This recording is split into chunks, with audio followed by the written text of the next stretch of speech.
இது என்ன ராகத்துல பாட போற? என்னையா? என்ன ராகத்துல பாட போற? இது கலாரி ராகத்துல பாடலாம்னு இருக்கேன். பாடு. பாடவா? பாடு. ராத்திரி 10 மணிக்கு மாடிக்கு வந்தா நீ என்ன காதலிக்கிறதாக அர்த்தம். கீச்சு போடு.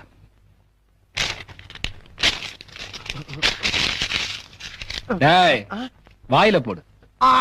அட நாயே, உன் வாயில போடு.